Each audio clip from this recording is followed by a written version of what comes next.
La guerre entrait dans sa 5e année. La machine de guerre allemande, dont Hitler croyait qu'elle serait l'outil de sa suprématie, était sur le déclin.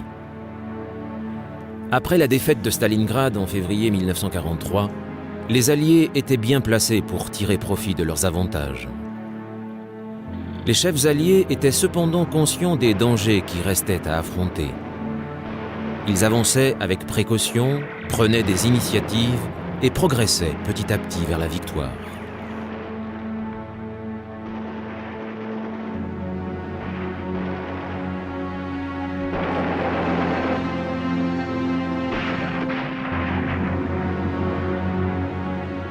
En juillet 1943, ces progrès étaient visibles. En mer, les Alliés étaient sur le point de remporter la bataille de l'Atlantique. Les mesures décidées par le Premier ministre Winston Churchill et le président américain Franklin Roosevelt à Casablanca, 7 mois plus tôt, pour contrer la menace des U-boats, portaient leurs fruits. Le moral des équipages des sous-marins allemands était en berne. Le grand amiral Karl Dönitz n'eut d'autre choix que de les désengager des principales routes des convois de l'Atlantique Nord. Pour les Alliés, c'était le petit coup de pouce dont ils avaient besoin. Ce succès face aux U-boats signifiait que les Britanniques et les Américains pouvaient désormais renforcer leur puissance en vue de l'opération Overlord, le débarquement en Europe occidentale.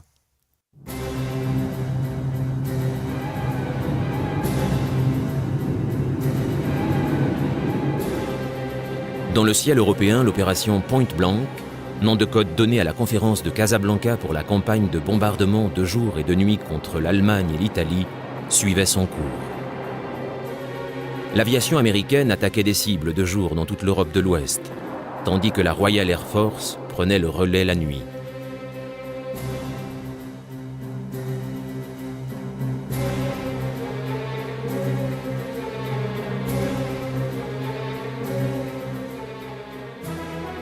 La campagne en Afrique du Nord s'était achevée par une victoire alliée totale.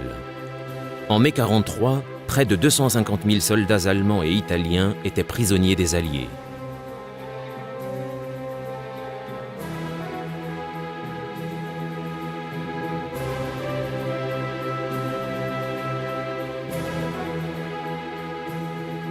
Pour l'Allemagne, c'était un désastre militaire pire encore que la défaite de Stalingrad.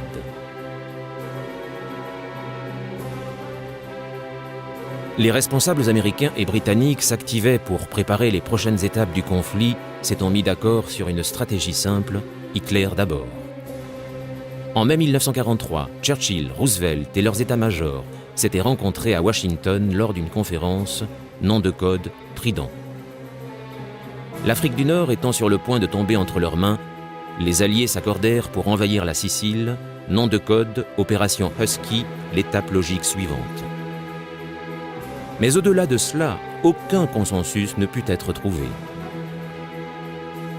Les Américains voulaient envahir le nord de la France afin de finir la guerre au plus vite. Les Britanniques voulaient, eux aussi, traverser la Manche pour débarquer, mais seulement après que les forces allemandes aient été balayées partout ailleurs. Ils craignaient un bain de sang similaire au massacre des tranchées de la Première Guerre mondiale. Les Britanniques avançaient comme argument que balayer le régime fasciste de Benito Mussolini et mettre l'Italie hors de combat entraînerait l'ennemi à combattre dans les Balkans et en Grèce, ce qui serait le meilleur moyen de garantir le succès d'Overlord. Les Américains ne voyaient pas du tout les choses ainsi, avançant qu'une telle stratégie entraînerait un éparpillement des ressources et des efforts. Ils insistaient donc pour un débarquement de l'autre côté de la Manche, le plus tôt possible, ce qui réduirait ainsi la pression que subissait l'armée rouge sur le front Est. Car ils gardaient quelque part à l'esprit la crainte que s'ils ne le faisaient pas, les Russes pourraient trouver un accord avec Hitler comme ils l'avaient fait en août 1939.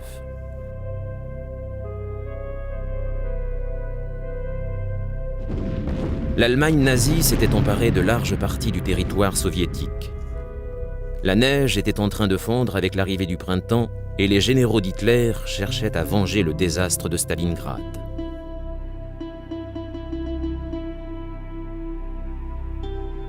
Les préparatifs de l'opération Husky commençaient.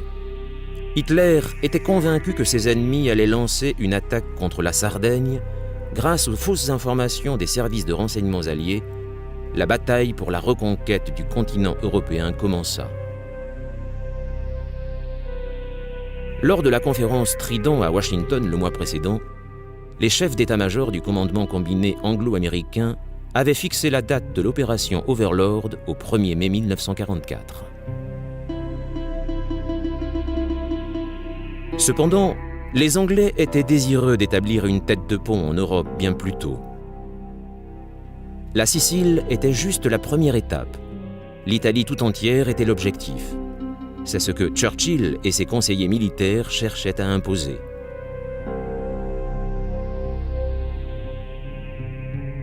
Mais le général George Marshall, chef d'état-major de l'armée américaine et promoteur de l'effort de guerre américain, subissait la pression du général Douglas MacArthur, commandant des forces alliées dans le Pacifique du Sud-Ouest, pour qu'il lui fournisse plus d'hommes et de matériel pour combattre les Japonais.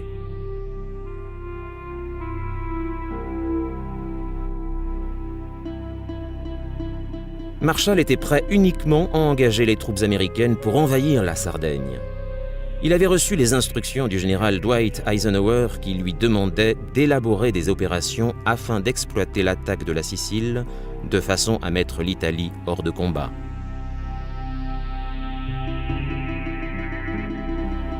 Une fois la conférence Trident achevée, Churchill et son plus ancien conseiller militaire, le général Alan Brooke, chef d'état-major de l'Empire, s'envolèrent vers l'Afrique du Nord pour tenter de persuader Eisenhower que Marshall avait une vue trop courte et lui demander son soutien pour un débarquement en Italie.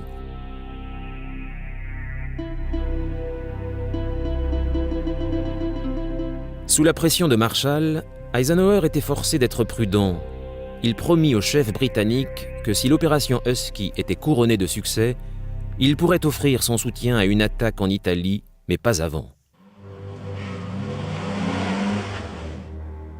Pendant que les Alliés s'entretenaient, une crise stratégique et politique majeure se profilait pour les puissances de l'Axe. En Italie, il était à redouter que les Alliés ne cherchent à renverser le dictateur fasciste Benito Mussolini. Adolf Hitler gardait un œil sur les événements en Méditerranée et son angoisse grandissait.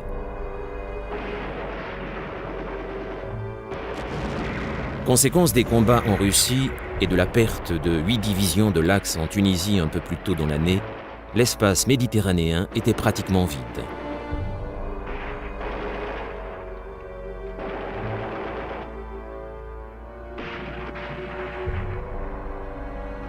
La grande question stratégique à laquelle était confronté le Führer était de savoir où les Alliés allaient frapper maintenant.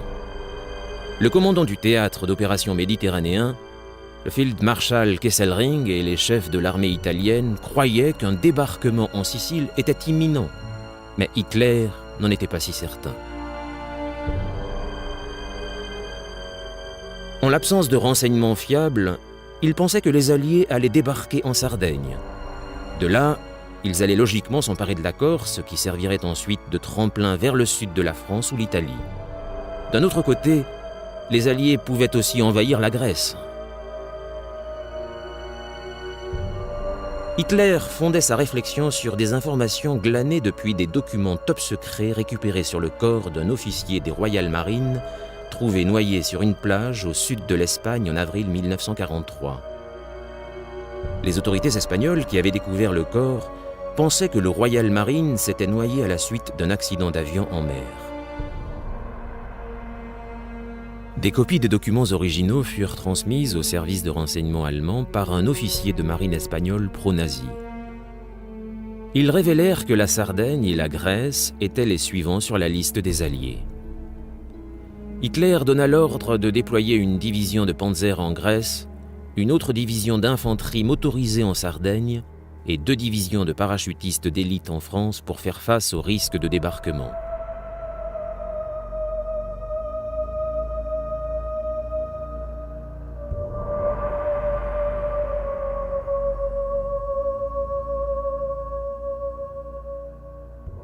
En fait, toute cette affaire était le fruit d'une remarquable opération des services de renseignement britanniques car le Royal Marine en question était mort d'une pneumonie en Angleterre.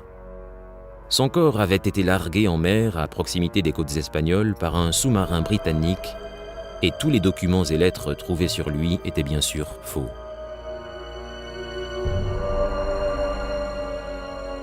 Grâce à cette habile manipulation, le demi-million d'Anglo-Américains affectés à l'opération Husky allait lutter à 2 contre 1 avec les troupes de l'Axe laissées pour défendre la Sicile. Les Allemands, en fait, ne disposaient que de 2 formations sous-armées pour repousser les assauts.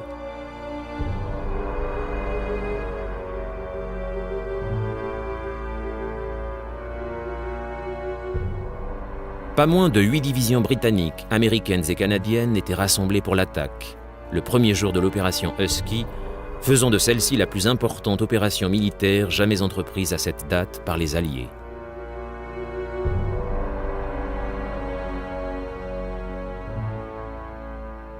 Plus d'hommes allaient débarquer en Sicile dans les premières 24 heures de cette invasion qu'il y en aurait sur les plages de Normandie sur la même durée au cours du D-Day, pratiquement un an plus tard. 2 divisions supplémentaires, une britannique et une américaine, allaient ensuite renforcer les têtes de pont en Sicile.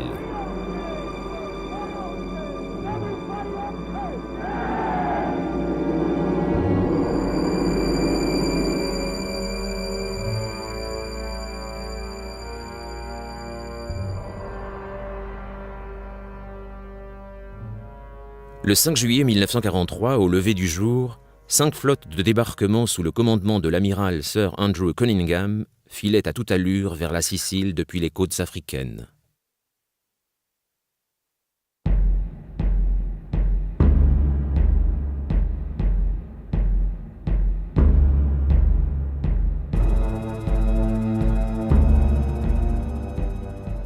Au large de l'île forteresse de Malte, moins de 24 heures avant le débarquement, ces flottes formèrent 2 groupes. Le premier, la Task Force Est, sous le commandement du vice-amiral de la Royal Navy Bertram Ramsay, comprenait presque 1700 navires de guerre, transports de troupes et chalands de débarquement, complétés par 4 divisions anglaises et canadiennes sous le commandement du général Bernard Montgomery. Le deuxième groupe était la Task Force Ouest, sous le commandement du vice-amiral de l'US Navy Kent Hewitt, avec également 1700 navires et 4 divisions américaines conduites par George Patton.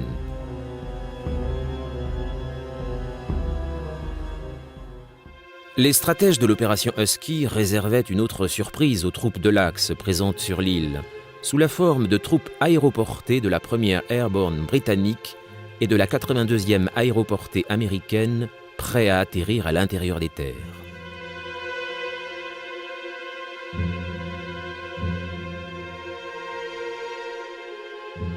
L'invasion réussie de la Crète par les troupes aéroportées allemandes en mai 1941 avait incité les Alliés à constituer plusieurs divisions de parachutistes ou de planeurs. L'opération Husky allait être leur baptême du feu. Eisenhower, en professionnel avisé, choisit le général Harold Alexander, connu pour son charisme et son sang-froid au feu, pour diriger l'opération Husky.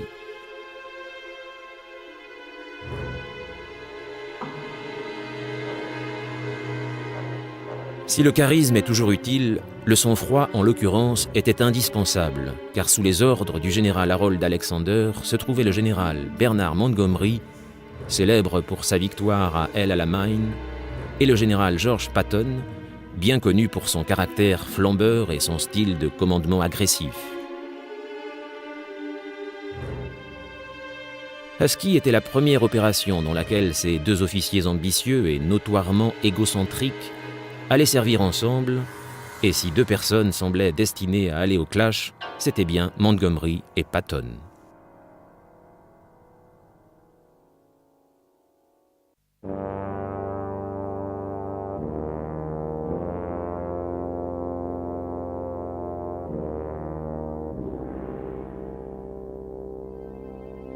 Le débarquement allié en Sicile débuta aux premières heures du 10 juillet 1943.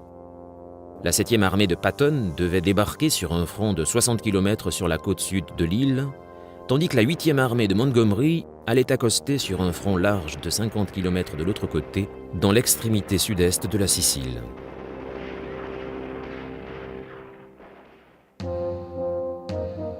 Au début de la préparation de Husky, il avait été prévu que l'objectif principal de Patton devait être le port de Palerme sur la côte nord-ouest de l'île. Mais les stratèges alliés étaient inquiets car les troupes américaines manquaient alors d'expérience pour une opération aussi pointue. À la place, la 7e armée reçut la mission de protéger le flanc gauche de Montgomery lors de son avancée vers Messine pour bloquer la retraite des forces de l'Axe.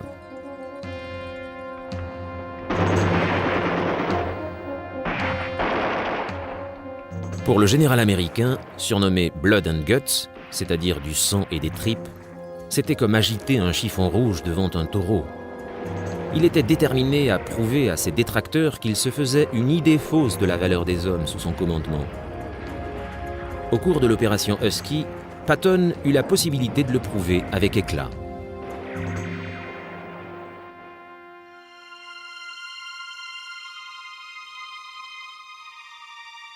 Les choses n'auraient pas pu mieux se passer pour l'importante flotte de débarquement anglo-américaine. Elle réussit à approcher de la Sicile pratiquement sans opposition.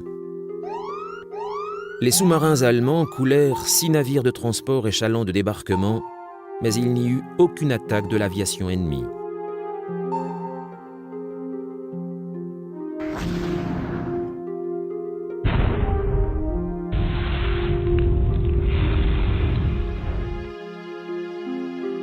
En préparation à l'opération Husky, les bombardiers alliés avaient dévasté tous les aérodromes de Sicile, forçant les appareils de la Luftwaffe et de la Regia Aeronautica à rapatrier leurs avions en Italie.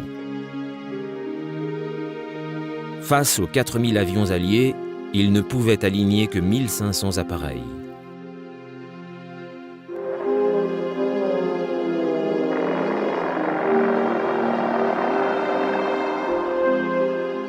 En réalité, le principal obstacle à l'opération Husky fut la météo.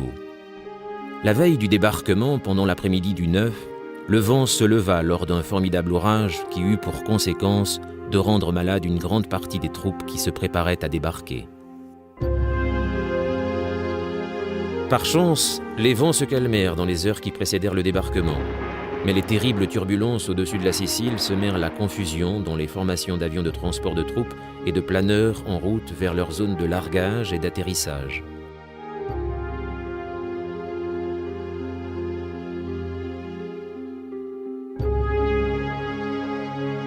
Les parachutistes et les planeurs furent éparpillés au-dessus du sud de l'île.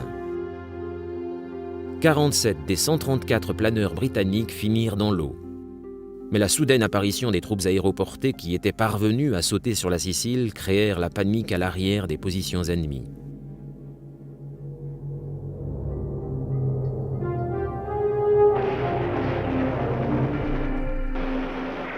À l'aube du 10 juillet, sous le couvert d'un terrible bombardement naval, les premières troupes alliées débarquaient.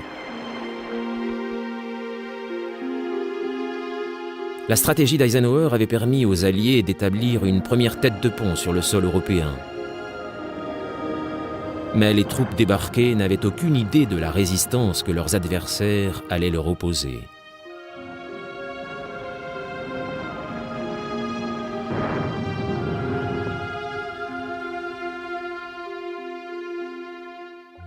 Curieusement, dans le secteur britannique, pratiquement toutes les troupes italiennes rencontrées par la 8e armée de Montgomery se rendirent sans même tenter d'engager le combat.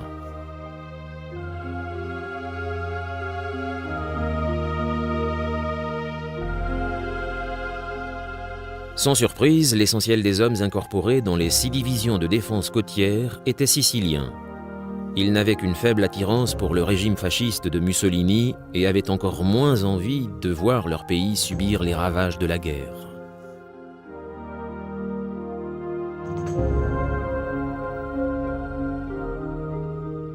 En quelques heures, Montgomery disposait de 4 divisions à terre avec leur armement lourd, alors que Patton et les Américains rencontraient une opposition plus importante.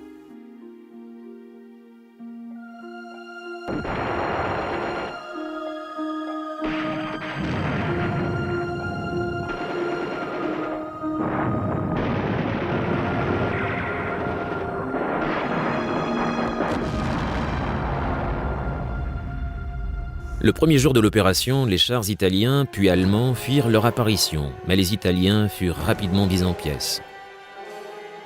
Plus tard dans la journée, un groupe de bataille de la division Hermann Göring réussit à balayer un bataillon d'infanterie américaine.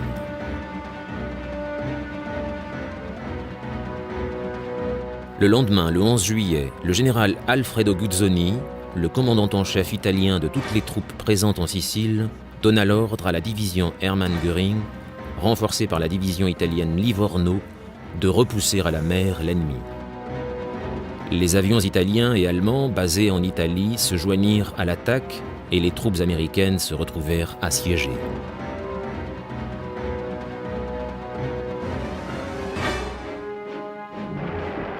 Les hommes de Patton combattirent avec l'énergie du désespoir pour maintenir l'ennemi à distance, les panzers s'étant avancés de plusieurs kilomètres à l'intérieur des zones conquises. Plus tard, l'artillerie et l'US Navy réussirent à briser l'attaque des forces de l'Axe. À droite de la tête de pont de la 7e armée américaine, une force hétéroclite de parachutistes et d'infanterie stoppa une autre contre-attaque allemande.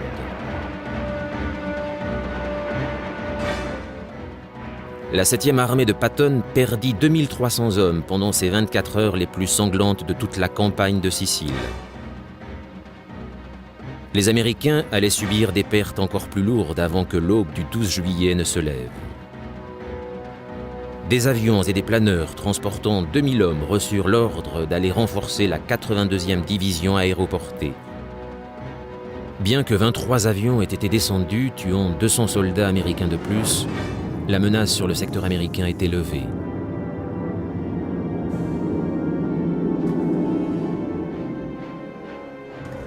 Les plages étant sécurisées, les Alliés furent prompts à mettre en service 2 engins, dont la technologie, développée par les Américains, allait jouer un rôle important dans les futurs affrontements. Le Tank Landing Ship, baptisé LST, et le véhicule amphibie de 2 tonnes et demie, le DUKW, se révélèrent particulièrement efficaces lors de l'opération Husky. Capables d'acheminer hommes et munitions rapidement, les forces de débarquement ne dépendaient plus de la prise rapide d'un port, ce qui allait s'avérer déterminant lors de l'opération Overlord, c'est-à-dire le débarquement en Normandie. Les préparatifs du débarquement en Europe de l'Ouest allaient bon train. Les ingénieurs britanniques développaient d'audacieux projets pour que les troupes alliées et leurs approvisionnements soient acheminés précisément là où elles seraient indispensables.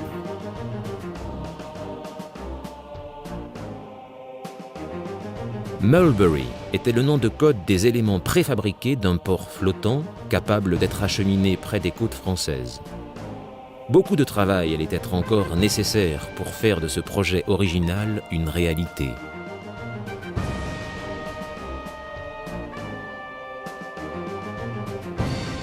Les Alliés avaient réussi à débarquer des centaines de milliers de soldats en Sicile et pourtant des frictions au sein du haut commandement commençaient à apparaître. Les troupes anglaises et canadiennes avaient rapidement nettoyé le coin sud-est de l'île. Elles avançaient vers le port de Messine pour piéger les troupes du général Guzzoni, mais elles rencontrèrent une résistance acharnée des Allemands. Les panzers, renforcés par des troupes aéroportées d'élite acheminées depuis le sud de la France, leur barraient la route.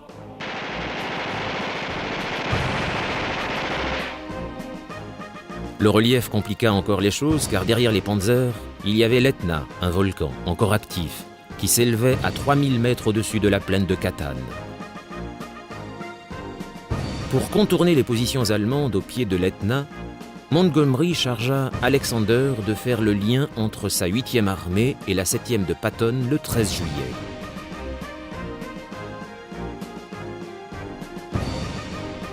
Ce mouvement permit aux Britanniques d'avancer grâce à l'autoroute 124, la route principale au centre de la Sicile, avant de tourner vers le nord-est à Enna en direction de Messine.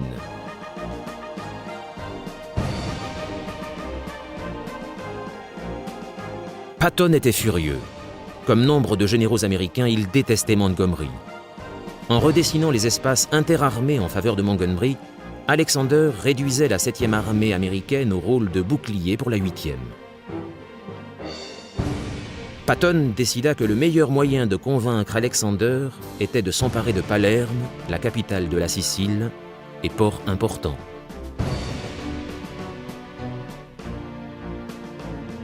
Si Palerme tombait aux mains des Américains et si les lignes d'approvisionnement étaient assurées, il pousserait vers l'est, vers Messine, et atteindrait la ville avant son rival britannique. Afin d'amadouer Alexander, il obtint un accord pour que ses troupes avancent en reconnaissance vers la ville d'Agrigente. Une fois Agrigente tombée le 15 juillet, Patton persuada Alexander de l'autoriser à avancer vers Palerme. Balayant les arrière-pensées de son supérieur britannique, Patton, le général sang et tripes, forma un corps spécial de 3 divisions rapides destinées à s'emparer de Palerme. Les troupes italiennes qu'ils rencontrèrent sur la route n'opposèrent pas une grande résistance à sa progression.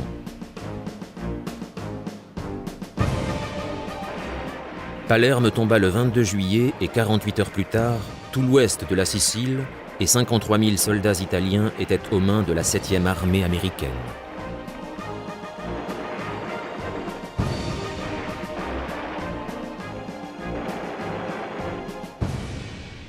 En Italie, la nouvelle de la prise de Palerme par les troupes de Patton fut suivie quelques jours plus tard par l'effondrement du régime fasciste.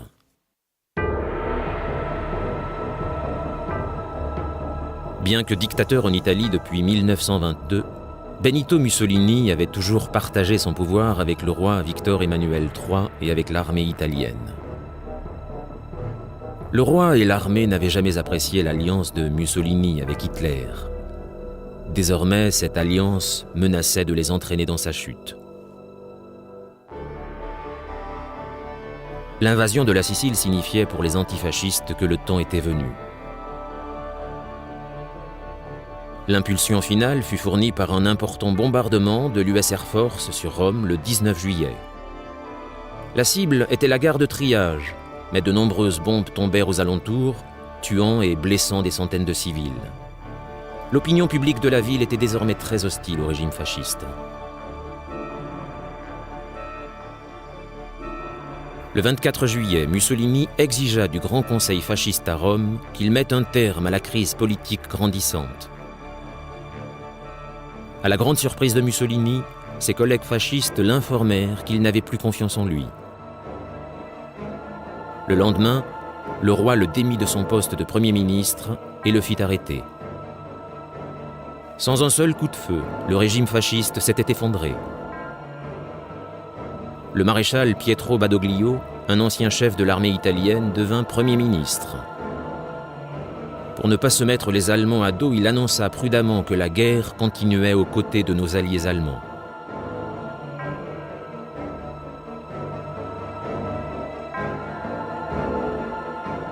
La nouvelle de la chute de Mussolini survenait à un moment critique des opérations menées par Hitler à l'Est. Depuis le 5 juillet, un combat titanesque, à la vie à la mort, opposait la Wehrmacht et l'armée rouge dans la chaleur des steppes russes. Mais pour la première fois dans la campagne du front Est, les opérations anglo-américaines allaient jouer indirectement un rôle décisif. Depuis 5 mois, c'était l'impasse sur le front russe.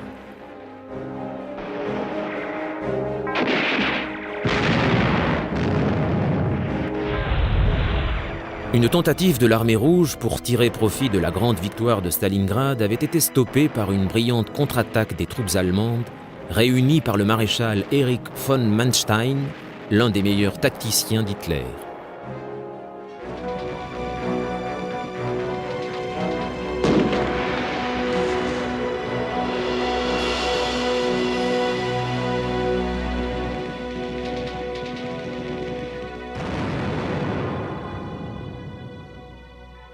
La ville de Kharkov, prise par les troupes soviétiques en février, fut reprise par des panzers de la Waffen-SS en mars. Mais l'armée rouge était parvenue à conserver et à tenir une poche de 150 km sur 180 entre Orel au nord et Belgorod au sud. Au centre se trouvait la ville de Koursk. La chaleur était de retour sur le front russe et Hitler et ses généraux étudiaient les prochaines opérations. Sur leur carte, ils pouvaient constater que la ligne de front s'étendait désormais de Leningrad au nord jusqu'à Rostov-sur-le-Don au sud. La poche de Koursk et les armées soviétiques qui s'y trouvaient retranchées semblaient mûres pour être accueillies. Le chef d'état-major, le général Kurt Zittler, voulait les isoler par un mouvement en tenaille. Il était soutenu par deux maréchaux, Erich von Manstein et Hans von Kluge. Mais le Führer n'était pas pressé de prendre une décision. Après la capitulation des dernières forces de l'Axe en Italie le 13 mai, il craignait un débarquement anglo-américain en Europe.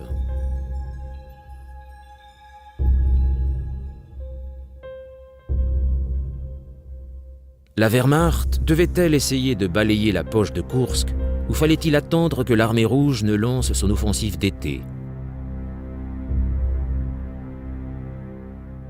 Une grosse frappe préventive pourrait contrarier les plans de Staline, mais si les Anglo-Américains débarquaient en Sardaigne, en Grèce, en Sicile dans le même temps, Hitler pouvait se retrouver à court de réserve pour le théâtre d'opérations méditerranéen. Exceptionnellement, le Führer n'arrivait pas à prendre une décision.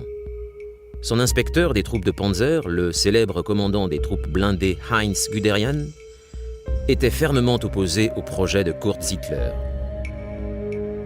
Est-il vraiment nécessaire d'attaquer Koursk cette année?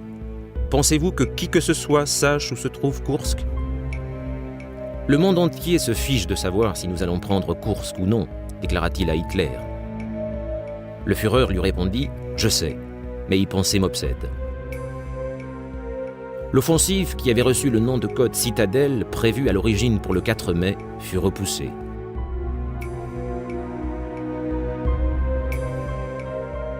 Dans le même temps, l'information était transmise au haut commandement soviétique par les services de renseignement britanniques grâce au réseau d'espionnage Lucie basé en Suisse.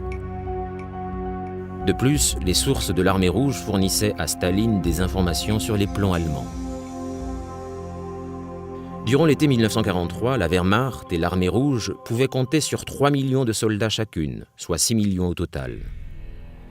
Mais l'Allemagne était en train de perdre la course à l'armement contre l'Union soviétique. Jour après jour, l'équilibre des forces sur le front russe penchait en faveur de Staline.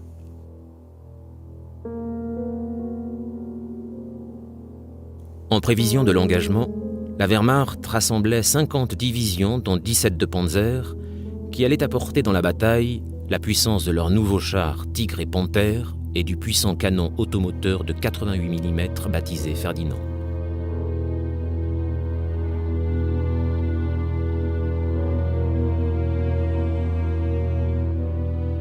Les Allemands disposaient de 900 000 hommes, 3 000 chars et près de 2 800 avions pour l'opération Citadelle.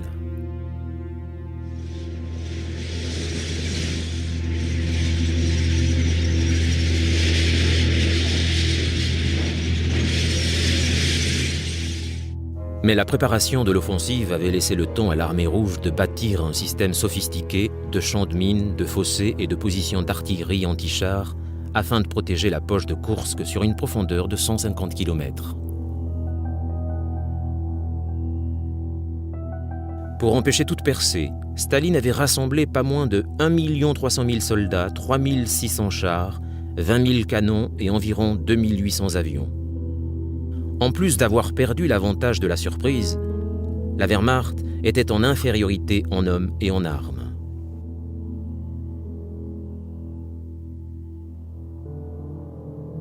Le 3 juillet, sans aucun signe de mouvement significatif allié en Méditerranée, le Führer donna le feu vert à l'opération Citadelle.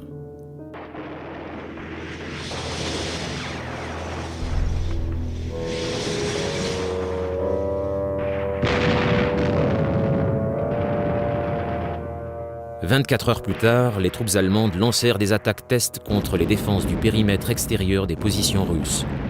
Le lendemain, le 5 juillet, l'offensive principale débutait.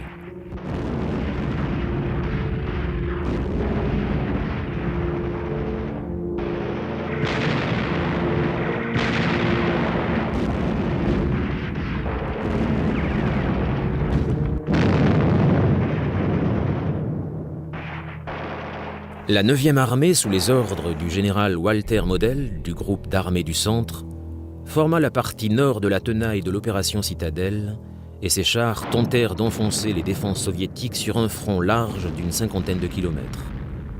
Après 4 jours, la bataille ralentit. Au sud, la 4e armée de Panzer et le détachement d'armée Kampf percèrent un couloir d'une 30aine de kilomètres. Le 12 juillet, ils étaient sur le point de percer les défenses soviétiques. Ce même jour eut lieu la plus grande bataille de blindés jamais vue, lorsque les 2 armées blindées allemandes et russes furent face à face à Prokhorovka.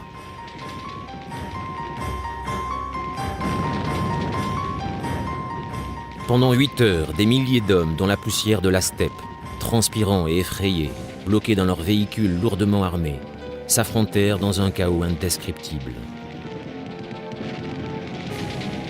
Des centaines moururent, déchiquetés par les éclats d'acier fondu ou carbonisés par les explosions d'essence ou de munitions.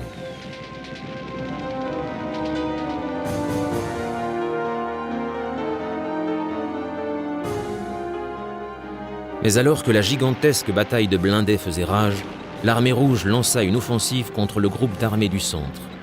La 9e armée de Model fut contrainte à la défensive.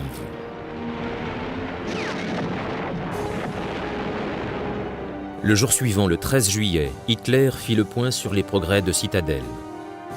Quelques gains de terrain avaient été faits, mais les pertes étaient lourdes, 50 000 morts et blessés. Le débarquement en Sicile, 3 jours plus tard, inquiéta le Führer.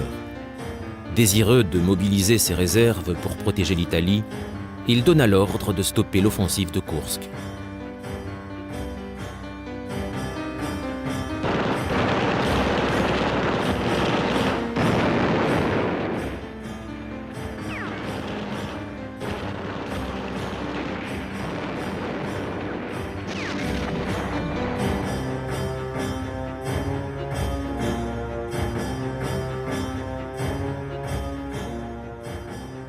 En l'espace d'une nuit, la Wehrmacht fut forcée d'abandonner les champs de bataille de Koursk. Le 5 août, Moscou célébrait la libération d'Orel et Belgorod avec un énorme feu d'artifice. Un peu moins de 3 semaines plus tard, le 24 août, les troupes soviétiques reprirent Kharkov pour la 2e et dernière fois. La Wehrmacht continuait à combattre à l'est, mais tout espoir de victoire s'était évanoui. Parallèlement, Hitler tenta de remotiver son allié italien, le duce Benito Mussolini. Le 19 juillet, Hitler s'envola vers l'Italie afin de le rencontrer. Dans une villa solidement gardée, à Feltre, le Führer parla pendant 2 heures, sans interruption, pour redonner courage et volonté à son ami le duce. Le 24, les quartiers généraux d'Hitler furent informés de l'éviction de Mussolini ainsi que d'un raid aérien important sur la ville de Hambourg. Ce raid fut le premier des 3 mené contre cette ville au cours duquel le bombeur-commande de la RAF brouilla les radars de défense aérienne allemands grâce à des milliers de bandes de feuilles d'aluminium, nom de code de l'opération Window. La flaque était aveuglée. Les chasseurs de nuit britanniques larguèrent des bombes incendiaires sur le vieux centre-ville, déclenchant un incendie qui se transforma en tempête de feu qui dévora tout sur son passage. On estime à environ 30 000 le nombre d'hommes, de femmes et d'enfants qui périrent et à 500 000 le nombre de sans-abri.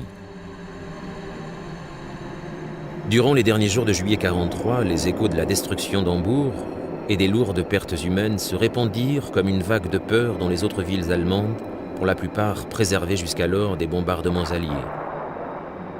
Au sein du parti nazi, les responsables s'interrogèrent pour la première fois. Est-ce que le mécontentement sur le déroulement du conflit allait causer l'effondrement du régime, comme cela s'était produit avec Mussolini ?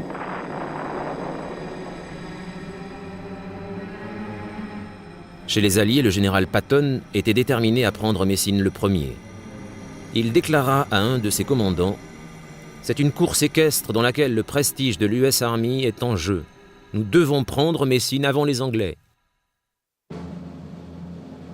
La 8e armée britannique était coincée au pied de l'Etna et même s'ils parvenaient à déloger les défenses allemandes et italiennes de leur position en hauteur, les troupes alliées étaient ralenties par les champs de mines ennemis et des ponts détruits.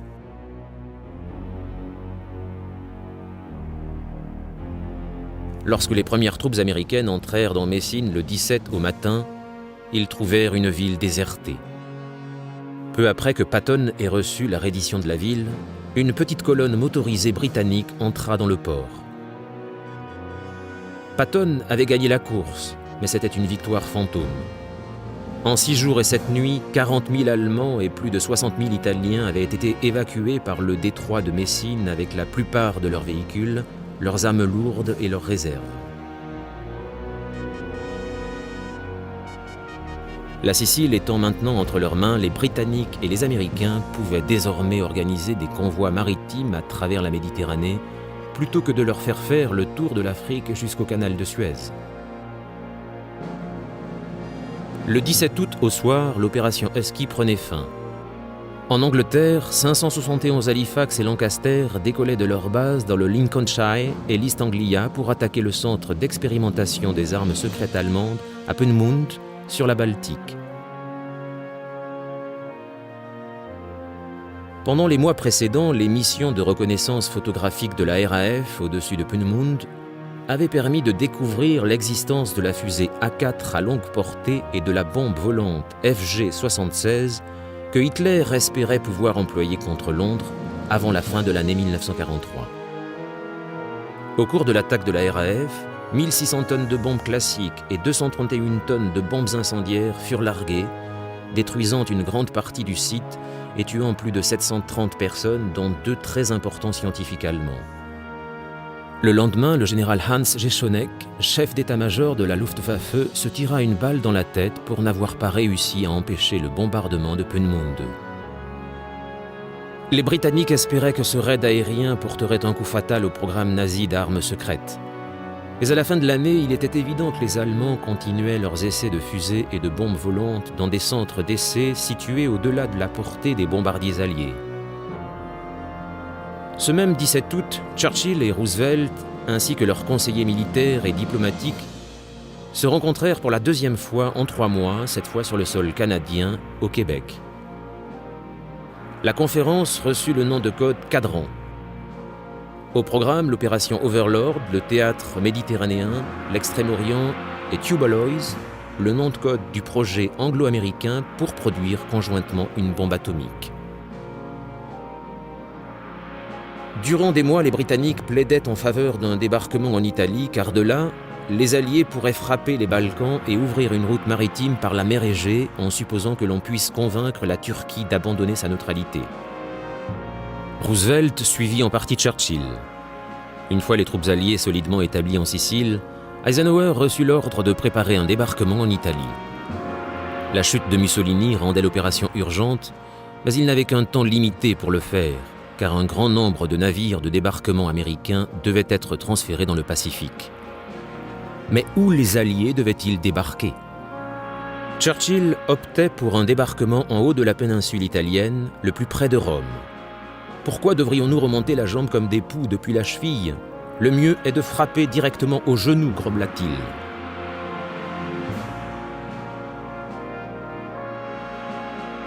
Les planificateurs d'Eisenhower, peu désireux de débarquer au-delà de la portée des chasseurs alliés, statuèrent sur ce qu'ils pensaient être un compromis de sécurité. L'opération Avalanche, un débarquement de 190 000 Britanniques et Américains dans le golfe de Salerne, sur la côte est de l'Italie. Une fois débarquées, les troupes alliées devaient avancer sur Naples pour sécuriser leurs lignes logistiques et ensuite progresser vers l'Adriatique pour bloquer les troupes allemandes dans le sud de l'Italie. Hitler, averti par ses services de renseignement que les Italiens voulaient abandonner, ordonna la concentration de puissantes réserves autour de Rome et d'autres villes clés dans toute l'Italie. Si Badoglio changeait de camp, le haut commandement avait prévu un plan, nom de code Axis, pour s'emparer du roi d'Italie, du gouvernement italien, désarmer les troupes et occuper leurs positions les plus importantes.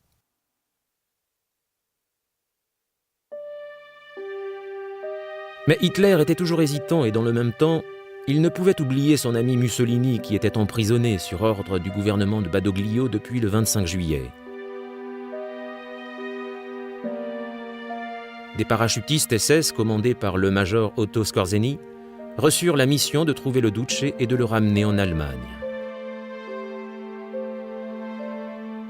Le jour du 4e anniversaire de la déclaration de guerre contre l'Allemagne nazie du Premier ministre Neville Chamberlain, les troupes britanniques et canadiennes de la 8e armée de Montgomery traversèrent le détroit de Messine lors de l'opération Baytown. Sous le couvert d'un violent barrage d'artillerie, ils fondirent sur Reggio di Calabria et ne rencontrèrent absolument aucune résistance. À la nuit tombée, ils avaient fait prisonnier 3 traînards allemands et 3000 Italiens. Pour la première fois depuis avril 1941, les troupes britanniques étaient de retour sur le continent européen. Montgomery avait toujours douté de l'intérêt de Baytown. De son point de vue, un débarquement de la 8e armée au pied de l'Italie ne pouvait pas aider le principal débarquement allié à Salerne. Mais il suivait les ordres. Cependant, ces troupes, retardées seulement par de petites troupes d'arrière-garde allemandes, semblaient assez peu pressées de remonter vers le nord. Pendant 2 jours, à partir du 5 septembre, les troupes américaines et britanniques, fortes de 3 divisions et de 2 brigades de commandos, prirent part aux phases d'assaut de l'opération Avalanche, embarquées depuis des ports d'Afrique du Nord et de Sicile. Ils appartenaient à la 5e armée américaine sous le commandement du général Mark Clark. L'armée de Clark devait débarquer sur un front de 50 km dans le golfe de Salerne, entre Amalfi sur la péninsule de Sorrente à gauche et Agropole à droite, la ville de Salerne se trouvant juste au centre. Clark espérait prendre l'ennemi par surprise, donc il se dispensa des bombardements aériens et navals habituels. Ce fut une décision imprudente. Clark était un officier courageux et charismatique, mais il n'avait pas commandé de troupes au combat lors de cette guerre. Alors que la flotte de débarquement filait vers Salerne, les nouvelles de l'armistice signé avec Badoglio furent diffusées sur les radios alliées. L'annonce surprit les Italiens, mais poussa les Allemands au combat.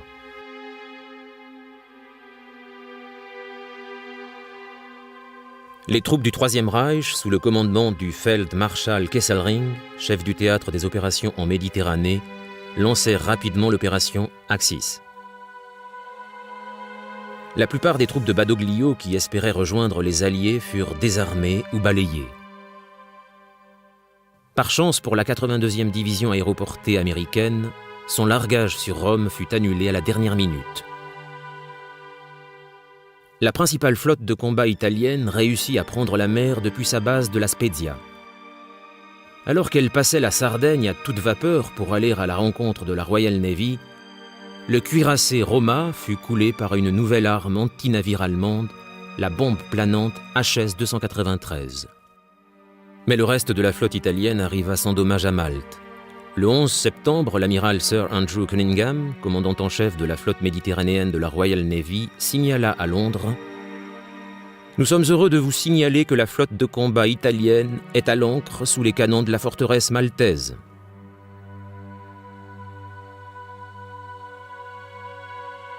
12 heures avant de débarquer dans le golfe de Salerne, les 80 000 soldats alliés qui prenaient part aux premières phases de l'opération Avalanche découvrirent qu'ils étaient attendus. Les bombardiers de la Luftwaffe attaquèrent les navires de débarquement.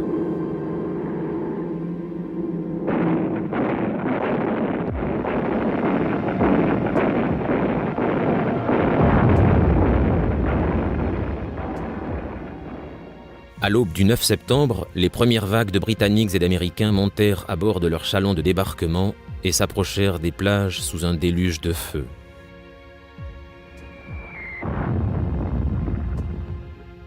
Dans le secteur britannique, les navires soutenant les débarquements des 46e et 56e divisions bombardèrent les défenses côtières ennemies.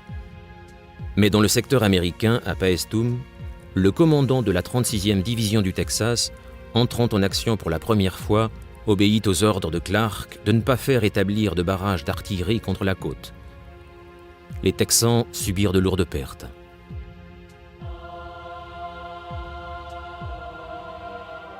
Le maréchal Kesselring avait deviné avec précision le lieu du principal débarquement en Italie.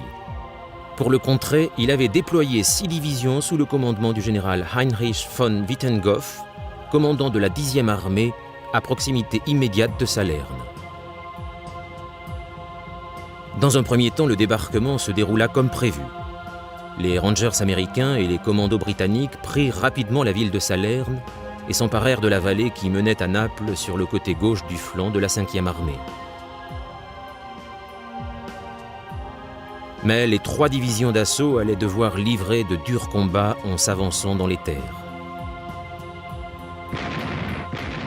Les failles de l'opération Avalanche commencèrent à apparaître. La tête de pont de la 5e armée américaine était trop large pour seulement 3 divisions et les vétérans de von Wittenghoff réussirent à se déplacer rapidement pour exploiter l'espace entre les Britanniques à gauche et les Américains à droite. Les Rangers et les commandos qui défendaient les défilés dans la montagne se trouvèrent terriblement exposés aux attaques ennemies. Le 12 septembre, les combats à Salerne entrèrent dans leur phase la plus critique. Les Allemands étaient déterminés à éliminer la tête de pont de la 5e armée américaine avant que la 8e de Montgomery ait le temps de la renforcer depuis le sud. Pendant les 72 heures suivantes, de violentes contre-attaques parvinrent presque à repousser les Américains à la mer. Le soir du 13 septembre, Mark Clark demanda même au commandement naval de l'aider à évacuer les quartiers généraux de la 5e armée établis sur la tête de pont. Mais l'ennemi fut repoussé par l'artillerie de la 5e armée américaine et les canons des navires alliés, croisant au large. Les renforts alliés accélérèrent le mouvement pour rejoindre Salerne. La menace s'estompa. Le 16 septembre, la 8e armée de Montgomery finit par rejoindre la 5e de Mark Clark et le même jour, von Wittenghoff donna l'ordre à la 10e armée allemande de se retirer vers le nord. Le calvaire de la 5e armée américaine était enfin terminé. Comme à l'accoutumée, les Allemands réussirent une retraite des plus habiles. Et ce n'est que le 1er octobre que les unités de la 7e division blindée britannique entrèrent dans Naples, qui était bien sûr l'objectif principal de l'opération Avalanche. L'opération Avalanche était donc terminée. Elle avait coûté aux Alliés plus de 12 000 hommes. Mais les forces de von Wittenghoff, bien qu'en sous-nombre, étaient toujours en état de combattre. Il en était de même pour l'ami et allié d'Adolf Hitler, Benito Mussolini. Les Alliés avaient effectué leur premier pas sur le sol européen, mais l'affrontement pour le ventre mou de l'Europe, comme Churchill aimait appeler l'Italie, n'en était qu'à ses débuts. Épisode 17, le piège italien.